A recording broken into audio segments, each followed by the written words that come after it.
Sa isang bayan na tinatawag na Harran, sa rehiyon ng Sham, isinilang ang isang batang lalaki noong 661 Hijra na nangangalang Ahmad ibn Abdul Halim o mas kilala sa kasaysayang bilang Sheikhul Islam Ibn Taymiyyah.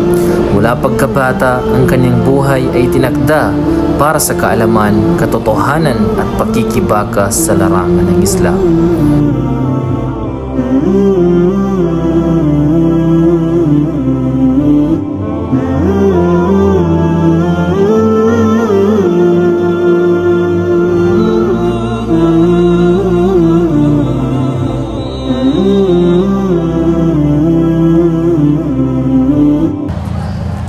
Anak ko, nakikita ko sa iyong mga mata ang apoy ng kaalaman.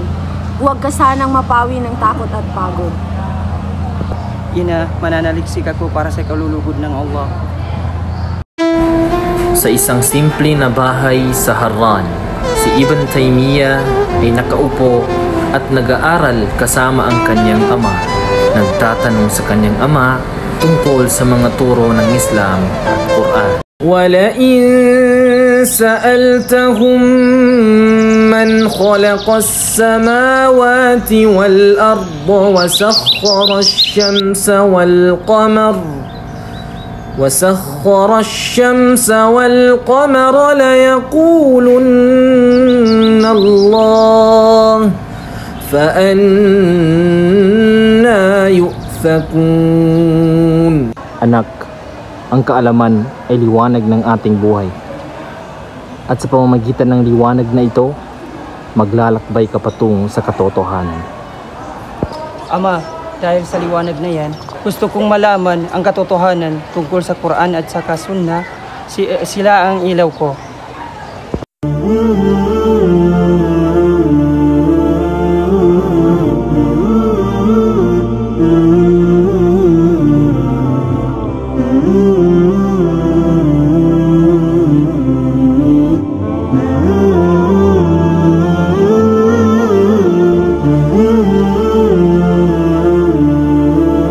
Ngunit sa murang edad, napilitang lumikas ang kanilang pamilya patungong Damascus dahil sa pagsalakay ng Mongol. Sa kabila ng kaguluhan, si Ibn Taymiyyah ay patuloy na lumago sa kaalaman.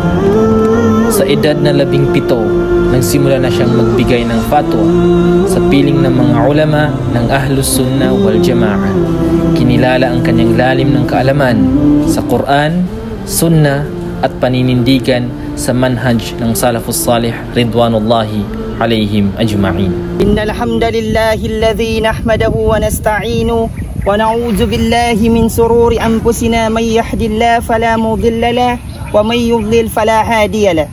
Ashhadu an la ilaha illallah wa ashhadu anna Muhammadan abduhu wa rasuluhu arsalahu Allah ta'ala bil huda wa dinil haqq liyudhhirahu 'ala ad-din kullihi walau karihal musyrikun.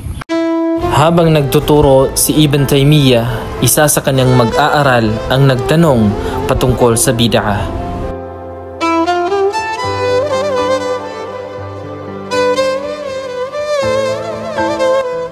Sheikh, paano po natin haharapin ang mga bid'ah na lumalaganap sa ating panahon? Sa pamamagitan ng dalil, ang katotohanan ay hindi kailanman tinatabunan ng kasinungalingan, gaano man ito katamis sa pandinig. Isang araw, isang qadi mula sa Wasit, matatagpuan sa Iraq, pagitan ng Kufa at Basra, ay humiling kay Sheikhul Islam na isulat ang tamang aqidah ng Ahlus Sunnah wal Jama'ah. O Sheikhul Islam, ipagkaloob ninyo sa amin ang isang aklat na maglilinaw sa paniniwala ng salaf. Wallahi ya Qadi, sa ngalan ng Allah, magsusulat ako hindi para sa akin, para sa katotohanan. Sa isang upuan lamang, isinulat niya ang Aqidah al-Wasitiyah, isang aklat na naging haligi sa pag-unawa sa paniniwala ng Ahlus Sunnah wal Jama'ah.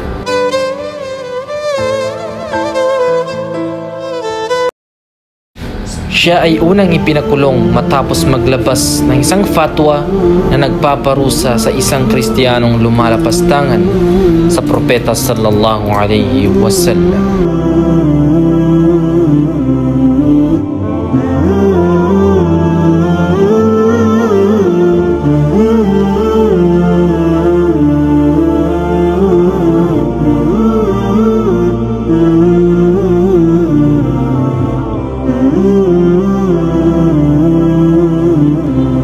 Para sa nasasakdal, Sheikhul Islam, hinahatulan dita sa salang pagpapa sa isang Kristyano at ito ay nagsisimbolo bilang isang babala.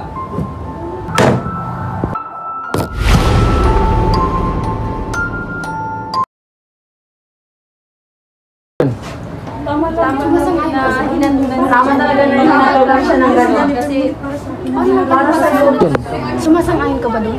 Oo, sumasang-ayon ako sa hatol sa kanya. Bakit ganun? Bakit ganun nga ba? Totoo. Yun na nga. Bakit?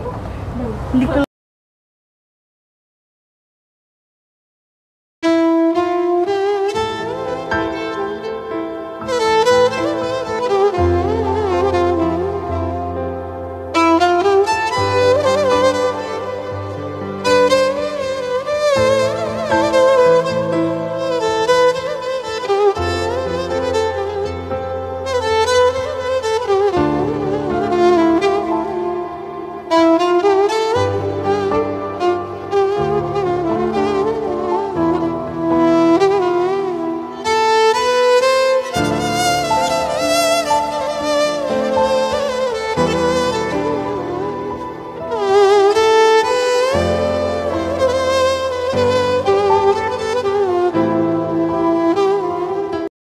Sa kanyang pagkakakulong, siya ay nagsulat ng mahalagang aklat sa aqida, fiqh at iba pang sangay ng Islam. At dahil sa kanyang pagtutol sa tawassul sa mga patay at iba pang bid'a, siya ay muling ikinulong at pinagbawalang magsulat at magturo.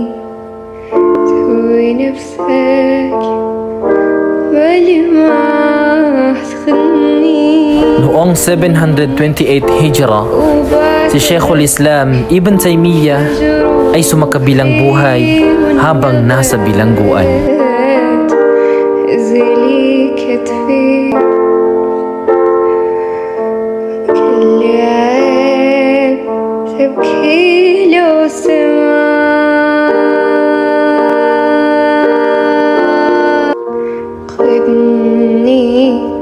حضنك أبخفى مطي ما غفيت ولا محتاج عيني تهوي نفسك بالي ما تخلني بحضنك وبعثر كل جروحي وانقضيت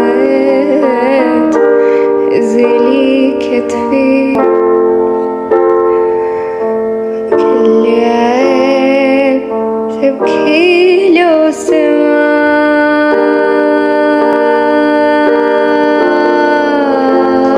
سمعني بحضنك أبخفى مطي ما Mahigit 200 katao ang lumahok sa kanyang libing, kabilang ang mga ulama, hukom, sundalo, kababaihan at kabataan bilang patunay ng pagmamahal sa kanya. Si Ibn Taymiyyah, Allahu yarham. Mga aral na mapupulot mula sa kwento ng buhay ni Ibn Taymiyyah. Una, katapangan sa pagtatanggol ng katotohanan. Si Ibn Taymiyyah ay kilala sa kanyang matapang na paninindigan sa pagtatanggol sa tamang aqida laban sa mga bid'a. Hindi siya natakot sa mga hari, hukom o sino man dahil ang tanging layunin niya ay ang kaluguran ng Allah subhanahu wa ta'ala. Kaya marapat tayong maging matatag sa katotohanan kahit na tayo ay lapastanganin o usigin ng ninuman. Pangalawa, si Ibn Taymiyyah ay kilala siya sa sa kanyang pagpapahalaga sa Quran at Sunnah. Sa lahat ng kanyang mga fatwa, mga sulat at pagtuturo, si Ibn Taymiyyah ay palaging bumabalik sa Quran at Sunnah ayon sa mga pagkaunawa ng mga sahaba. Kaya dapat nating saliksikin ang tunay na kaalaman mula sa Quran at Sunnah at huwag basta umasa sa tradisyon ng mga tao kung ito'y labag sa Islam. Pangatlo, pagpapasensya sa pagsubok. Si Ibn Taymiyyah ay paulit-ulit na ipinakulong, pinaratangan at ininsulto. Ngunit sa kabila ng lahat ng ito, hindi siya tumigil sa kanyang da'wa at pagsulat ng kaalaman. Ang tunay na tagapaglingkod ng Allah subhanahu wa ta'ala ay handang magtiis ng mga pagsubok alang-alang sa Islam. Ang pasensya ay tanda ng pananampalataya. Pang-apat ay ang pagpapakumbaba. Sa kabila ng kanyang mataas na antas ng kaalaman, si Ibn Taymiyyah ay nanatiling mapagkumbaba. Hindi siya nagyayabang at palaging inaanyayahan ang mga tao sa Islam sa mahinahon at makatotohanang paraan. Ang tunay na taong may kaalaman ay hindi mayabang, kundi mapagkumbaba at makadiyos. Panghuli, pagtitiis hanggang sa kamatayan. Si Ibn Taymiyyah rahimahullahu ta'ala ay namatay siya sa bilangguan dahil sa kanyang paninindigan sa katotohanan. Hindi siya nagsinungaling o lumihis sa kanyang paniniwala kahit para sa kanyang kaligtasan. Ang kamatayan sa estado ng pagsunod sa Allah subhanahu wa ta'ala ay ang tunay na tagumpay. Dapat nating panatilihin ang ating paninindigan hanggang sa huli.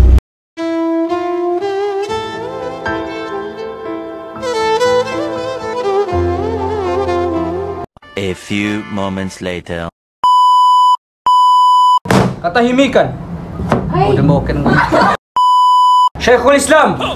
Ay, sorry.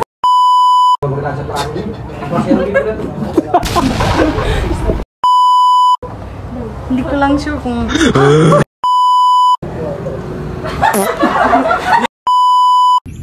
Ay, bangon ka rin dyan!